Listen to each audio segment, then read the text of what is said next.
तक कोई हिंदू दिवस नहीं है, कोई इस्लाम दिवस नहीं है, कोई ईसाई दिवस नहीं है, एकमात्र आदिवासी दिवस क्यों मिला यह हमको जानना होगा। पूरी दुनिया के अंदर कोई भी किसी भी समाज के नाम पर एक दिवस नहीं है, केवल आदिवासी के नाम पर आज आदिवासी दिवस पूरी दुनिया में मनाया जा रहा है। ये कोई भारत की बात नहीं है, यह पूरी दुनिया के अंदर आदिवासी कौम को जिंदा रखने के लिए सभी संयुक्त राष्ट्र संघ भी काम कर रहा है। तो आदिवासी है कौन? आदिवासी किसको कहेंगे? ये बात समझना जरूरी है। यदि हम कहेंगे कि हम वीर हैं वो आदिवासी है, ये बात सत्य भी है। इसके अलावा कौन है वो आदिवासी है, ये बात भी सत्य है। मुंडा है वो आदिवासी है, ये बात भी सत्य है। संथाल है वो आदिवासी है, ये बात भी सत्य है। इसके अलावा 500 से ज्यादा आदिवासी जनजाति, जिसको संविधान में जनजाति कहा है, तो जनजाति में एक जन है और दूसरा जाति है। जन जन ऋग्वेद के अंदर, संस्कृत के अंदर यजुजन लिखा है, पुरुषजन लिखा है, भरतजन लिखा है, प्रसूजन लिखा है, नहीं लिखा है, वीरजन नहीं लिखा है। इसके बावजूद भी हम लोगों को जनजाति में क्यों रखा? यदि रखा है तो धन का अर्थ ट्राइब होना चाहिए। संविधान उठाते हैं हम लोग तो ट्राइब और रेस लिखा हुआ, ट्राइब और रेस, रेस का अर्थ होता है अलग नस्ल है। इसके आधार पर हमको पता था ये लोग हमको रोकेंगे, हमको परेशान करेंगे, ये क्यों करेंगे, नौकरी हमारे दाम पे लगेगी। मैं कहना चाहता हूँ नौकरी जाए भाग में, मेरा समाज जिंदा रहना चाहिए। मेरे सरकार मेरी नौकरी, मुझे मेरा समाज जिंदा चाहिए। तो हम कह रहे थे जनजाति हमारे संविधान के अंदर हमारे लिए आदिवासी शब्द लिखा जाना चाहिए, यह हम कहना चाहते हैं। जनजाति का उन लोगों ने अंग्रेजी में किया ट्राइब, और ट्राइब का अर्थ गण होता है। इससे हम लोग गण व्यवस्था के आधार पर समाज का झंडा गठ कर रहे हैं और समाज को संगठित कर रहे हैं। यह आदिवासी परिवार किसी एक आदमी के नेतृत्व में काम नहीं कर रहा। यह आदिवासी समाज, मैं ऐलान करना चाहता हूँ, आज मध्य प्रदेश हो, गुजरात हो, महाराष्ट्र हो, आपका मध्य प्रदेश हो, मारवाड़ का इलाका हो, हम लोग एक किताब के नेतृत्व में काम कर रहे हैं, एक आदिवासी के नेतृत्व में काम नहीं कर रहे हैं। यहाँ तक कि मेरे नेतृत्व में भी आपको काम नहीं करना। हम लोग आदिवासी परिवार विजन बुक के नेतृत्व में काम कर रहे हैं, जो 2018 में लिखा गया। जून 2018 में उस किताब को लिखा गया और वो किताब जारी किया था बिल प्रदेश विद्यार्थी मोर्चा ने, और कुछ लोगों ने गुपचुप तरीके से बिल प्रदेश विद्यार्थी मोर्चा का रजिस्ट्रेशन कर लिया, अर्थात बिल प्रदेश विद्यार्थी मोर्चा अपने बाप का बना लिया। तो क्या आप 2-4 लोगों को बिल प्रदेश विद्यार्थी मोर्चा को अपने नेतृत्व सौंपना चाहते हो? बिल प्रदेश विद्यार्थी मोर्चा पूरे समाज का है और उस समाज का ही रहना चाहिए। क्या आप लोग सहमत है? हाथ उठा करके समर्थन करिए। ये बात हम लोगों को जानकारी होना चाहिए। एक महत्वपूर्ण बात हम लोगों ने 2018 में कहा था कि हमारे समाज में पूजा पद्धति के अंदर हरु उसका इस्तेमाल करते हैं, करते नहीं करते? करते हैं। इसका मतलब कई लोग ऐसा नहीं समझ बैठे कि हरु दीवानी अपने आजादी है। संत कमालजी महाराज, संत गोविंद गुरु महाराज, संत सुरमाल महाराज सहित कितने सारे मेट कोतवालों ने अब तक काम किया, लेकिन इस मामले में हमको सफलता नहीं मिली। इस वजह से हम लोग ये कहना चाहते हैं कि आपको पीना ही है तो मात्र महुए वाला, इसके अलावा नहीं। क्या आप सहमत हैं? हाँ, ये मात्र मेरे कहने का मतलब ये है कि पीने के लिए मैं नहीं कह रहा, मैंने स्वयं कभी नहीं पिया। मैं भगत परिवार से हूँ, गोविंद गुरु का कोतवाल परिवार से हूँ। मैं हमारे कांगुलवा की धोनी का कोतवाल मेरे दादा थे। मैं कभी इसका इजाजत नहीं दूंगा, न देता हूँ, लेकिन हमारे बहुत लाखों महापुरुषों ने काम किया, लेकिन हम लोग पूर्णतः सफल नहीं हुए। इसलिए आप लोगों को अनुरोध करना चाहूंगा, आज के बाद आप लोगों को अंग्रेजी शराब को हाथ नहीं लगाना है। क्या आप लोग सहमत हैं इस बात पर? बिल्कुल। इसका फोटो लीजिए।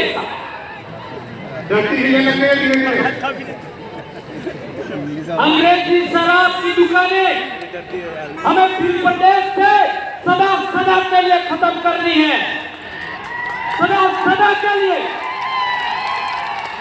एक भी अंग्रेजी शराब हमारे इलाके में बिकना नहीं चाहिए। ये राजस्थान का मुख्यमंत्री सुन ले, गुजरात का मुख्यमंत्री सुन ले, मध्य प्रदेश का मुख्यमंत्री सुन ले और महाराष्ट्र का मुख्यमंत्री सुन ले, यहाँ तक कि केंद्र की सरकार भी सुन ले। फिर प्रदेश के अंदर अंग्रेजी शराब की तमाम दुकानें बंद होनी चाहिए, यह हम कहना चाहते हैं। इस एक मुद्दे के लिए आप लोगों को प्रण करना होगा। यदि सरकारें फिर प्रदेश के अंदर अंग्रेजी शराब की दुकानें बंद नहीं करती हैं, तो उनको हम लोग कतई वोट नहीं देंगे। क्या आप लोग इस बात के लिए सहमत हैं? कतई वोट नहीं देना है, यह बात हमको ध्यान रखना होगा। एक और गंभीर बात, आज हम लोगों ने देखा होगा सोमवार के दिन काय को हंस पड़े, पहले वाला याद आ गया। सोमवार के दिन हमारी बेटियां और बेटे स्कूल कम जाते हैं, मंदिर ज्यादा जाते हैं। सही कह रहा हूं?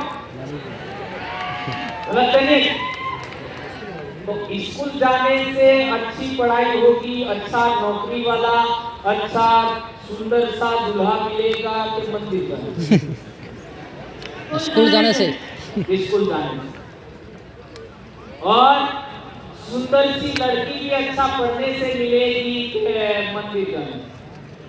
कॉलेज जाने से। तो क्या कहना है? मेरे माँ बाप ने मुझे पढ़ाया, तब जा करके मैं आपके बीच में बोल रहा हूँ। आपकी अकेली संतान हूँ, 5 बहनें हैं मेरी, और मात्र मैं आपका एक आदमी ऐसा हूँ आपके बीच में जो 47 किलो से कभी ज्यादा बढ़ा ही। और एक गंभीर बात सुना तो कभी मैं 7 महीने का, तुम लोग कितने महीने के? 9। तो आप लोगों को तो मेरे से ज्यादा समझदारी होनी चाहिए। इसलिए मैं कहना चाहता हूँ मेरे भाइयों, आपकी बहन बेटियां, मेरी भी बेटी है, अभी आपके बीच में है, वो अभी डॉक्टर की पढ़ाई कर रही है। उसको पूछ लीजिए, क्या मेरी बेटी ने कभी सोमवार का व्रत किया? नहीं किया। कभी गरबे खेले? नहीं खेले। गणेश उत्सव में कभी गई? नहीं गई। कभी वो माता जी जो आजकल चल रही है, वो भी कभी व्रत नहीं किया। मेरी बेटी ने आज तक कभी व्रत नहीं किया। तो आप लोग जो बहन बेटियां आज यहाँ पर आई है, सुन रही है, उनसे कहना चाहता हूं मैं, आप लोगों को एक बात बहुत महत्वपूर्ण तरीके से समझा करके कहना चाहूंगा। आज जितने जीव है धरती पर, मेंढक, सांप, कोई भी पक्षी, जो भी जीव धरती पर है, सबसे अच्छा खाना मिलता है। सबसे अच्छा सभी जीवों को खाना कब मिलता है? इसी टाइम सबसे अच्छा खाना मिलता है सभी जीवों को। और मेंढक इसी टाइम खा करके अपने शरीर के अंदर चर्बी जमा करता है और आपका हिमालय के अंदर वो जमीन में चला जाता है और गर्मी के अंदर भी जमीन में रहता है। अब अपने आप को जिंदा रखता है। तो जब सबसे अच्छा खाना मिलता है तभी हरामखोरों ने हमारे बच्चों को, हमारे इंसानों को व्रत करवा करके भूखे मारने का षड्यंत्र किया। इस बात को समझना होगा। मैं मेरी बेटियों को कहना चाहता हूँ, जो स्कूल में पढ़ रही है, 4 बार खाना खाओ, 4 बार। आज के बाद कोई बेटी व्रत उपवास नहीं करेगी।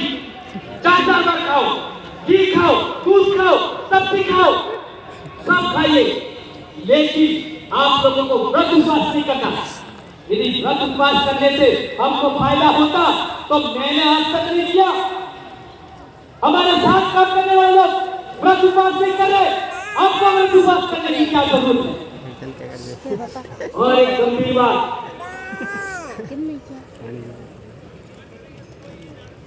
कौन कर रहे, खड़े हो जाओ।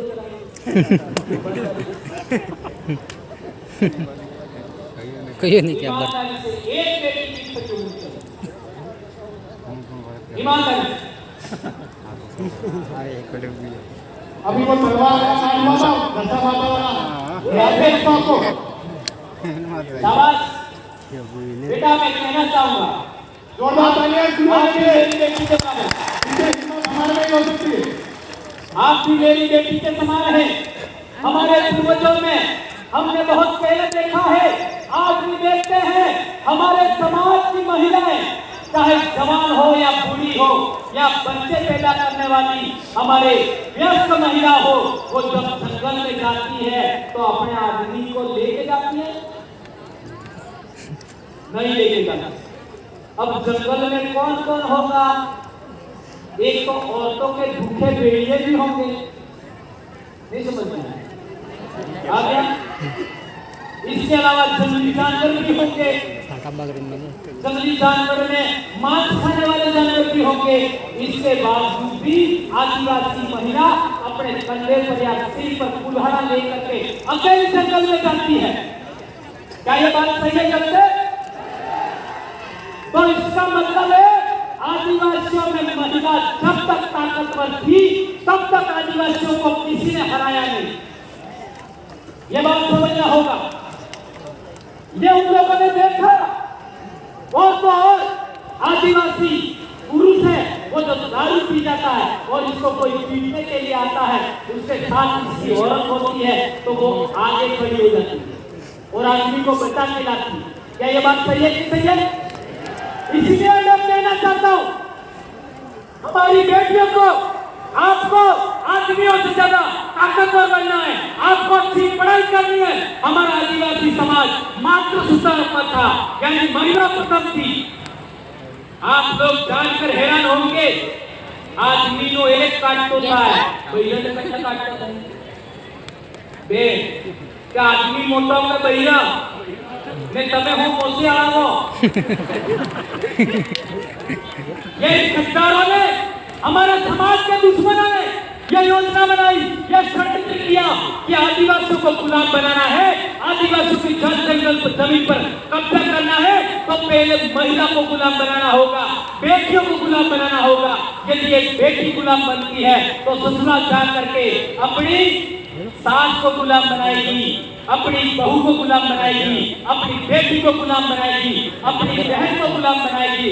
इसलिए इन लोगों ने महिला को गुलाम बनाने के लिए ये व्रत उपवास कराए हैं। तो आज से बेटी खड़ी हुई थी, उन सभी के साथ मैं सभी बेटियों को कहना चाहता हूँ, बेटा आज के दिन इस पूरे प्रदेश के कारवा के सामने शपथ लीजिए कि आज के बाद कभी आप व्रत उपवास नहीं करेंगे।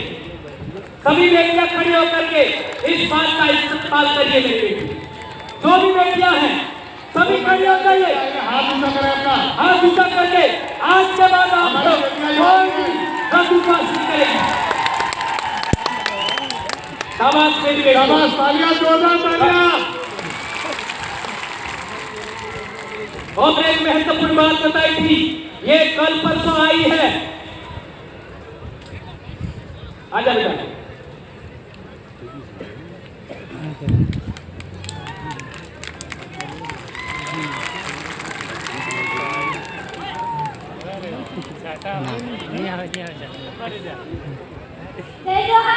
जय जोहार।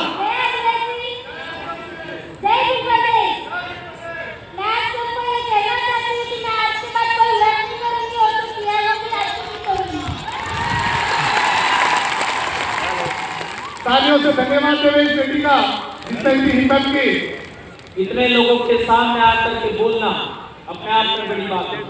तो मैं दारू की बात कर रहा था जी, ये मैडम जी और से या कर बैठे इसी बात में। तो मैं दारू की बात कर रहा था, इसको पूरा करना जरूरी है, उसको पूरा करना जरूरी है। मैंने कहा यदि आपका नहीं बनता है तो ही महुए वाला, अन्यथा नहीं बनना। इस प्रदेश के अंदर संत गुरुवार महाराज से पहले संत मालजी महाराज और गोविंद गुरु महाराज ने सभी ने क्या सपना देखा था? बेड़का माता बीरनो न्याप था है, हाथी की टूटी बीरनो न्याप आएगा बेड़का माता और बीरनो न्याप तारीख आएगा सारे आपने होश में रहना, इसलिए होश में रहना जरूरी है।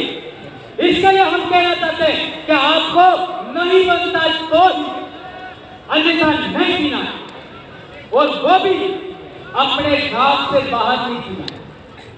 अभी आपने देखा होगा हमारे भाई जो पी जाते हैं और गाड़ी चलाते हैं, कई भाइयों का एक्सीडेंट हुआ, मैं नाम नहीं लेना चाहूंगा। क्या ये बात सही है? पीने के बाद में निर्णय लेने की क्षमता खत्म हो जाती है, टाइम पर निर्णय नहीं ले पाते, इसलिए एक्सीडेंट हो जाते हैं। और मैं ये चाहता हूं कि भंवरलाल परमार के साथ जो लोग जिंदा हैं, जी रहे हैं, उनमें आज के बाद कोई दारू पी करके हमारे समाज में नहीं मरे एक्सीडेंट से, ऐसा मैं आप लोगों को शपथ दिलाना चाहता हूं। आप लोग हाथ उठा करके इस बात का समर्थन करें।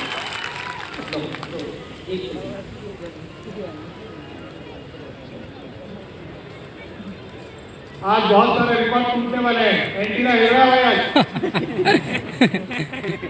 टाइम का ध्यान रखें। इसके बाद हमारे रामप्रसाद जी और कुछ एंटी वाले तो साथियों के कुछ देते हैं, सांस्कृतिक कार्यक्रम बाकी है अभी। मैं ये कहने आई हूँ यहाँ पर कि जो गलत करते हैं ये सब अंधविश्वास है, ये मत रखो। तो मैं चाहती हूँ अपने यहाँ पर भी मदद से बहन बेटियाँ हैं, उनको मैं अपने मन से और रिक्वेस्ट करना चाहती हूँ अंधविश्वास से बाहर निकले और जागरूक बने, और ये सब अपने को ये अपने आगे पकड़ने के आगे नहीं, ये पीछे जाने का एक रास्ता है। मैं चाहती हूँ आज से और अभी से प्रण में कि ये उपवास सब छोड़े और आगे बढ़ने की कोशिश करें, सभी लड़की और सभी लड़कों से निवेदन है। बहुत बहुत धन्यवाद, बहुत बहुत धन्यवाद समय बहन। का ध्यान रखें। एक और गंभीर बात मैं कहना चाहता था, क्योंकि हमारे समाज में बहुत सारी जानकारी है, वो दूसरे दिन भी देंगे, लेकिन कई भाइयों ने मुझे सजेशन दिया है कुछ महत्वपूर्ण बातों पर बोलना है।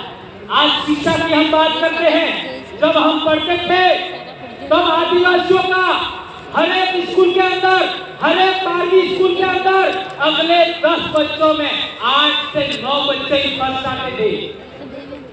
मेरे साथ आसपास पड़े उनको पूछ लीजिए, 8-10 बच्चों में से अगले 7-8 बच्चे पहले नंबर पे आदिवासी बच्चे आते थे।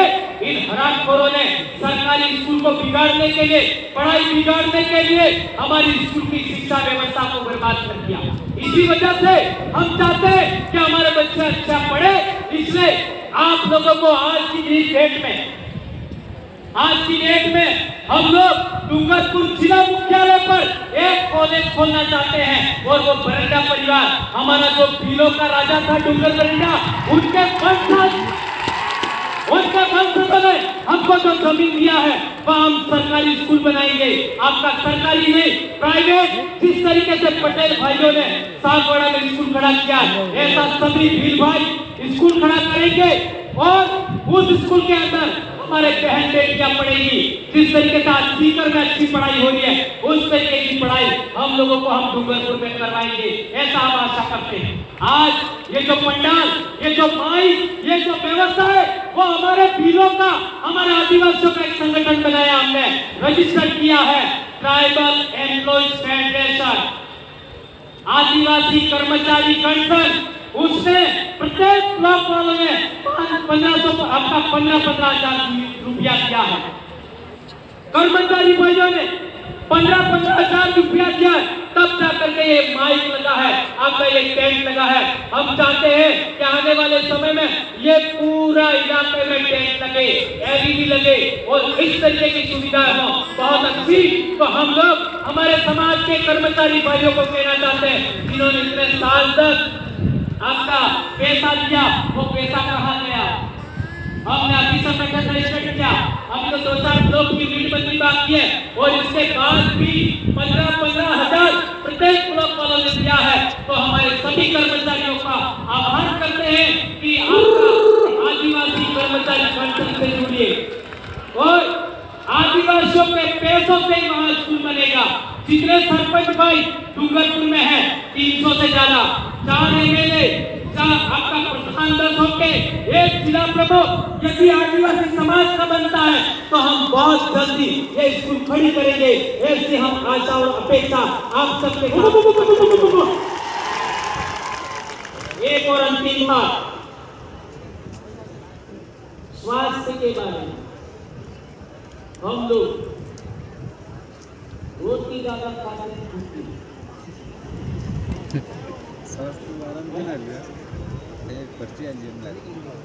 मैं भी खाता था, मेरी खाता खाना में बंद। इसके बारे में क्या करना है? इतना ही कहते हैं तो आप समझ गए, सही कह रहा? उसमें विमल की कुंड के अंदर एक आदमी डाल दीजिए और 1 घंटे बाद दे दीजिए, क्या होता है? वो पिघल जाएगी तो तुम्हारा आंदोलन हो जाएगा। ये पेट का क्या होगा? कितने कोमल अंग है शरीर में, उनका क्या होगा? आंदोलन हो जाएगा, आंदोलन हो जाएगा। और वो नहर, वो बीच मुझसे एक केवड़ा था तो मैंने पसंद है, मैं तुम्हारा वजन किसका नहीं? मेरी घरवाली की मेरी शादी हुई थी, 55 किलो वजन था। तो तुम्हारी जो आने वाले समय में पत्नियां बनेगी, आपकी बहुएं आएगी, आपके बेटे हैं, उनका वजन कितना होना चाहिए? कितना होना चाहिए? कम से कम 50 तो होना चाहिए ना। तो जिसकी भी बेटी का वजन 50 नहीं है, वो आज से प्रण कर ले, उसको 4 बार खाना खिलाना। कितनी बार? 4 बार खाना खिलाना न्यूनतम। और ये व्रत उपवास बंद करवाने हैं, इससे मैंने बोला था, ये बात ध्यान रखिए। और एक अंतिम और हमारी पूजा पद्धति, हमारे हर काम इस फेरे में होते हैं। और आजकल वो एमपी मना वालों को ला करके तुम्हें अड़ा फेरा फेरा करो, राइट है गलत है? और हमारी बहन बेटियां हैं, जी लाडी है, एक ड्रेस साड़ी उतारी पट्टी में, एक मामोला में इन्हें हो गए मामा बड़ी, एक बुआला में इन्हें हो गए बुआ।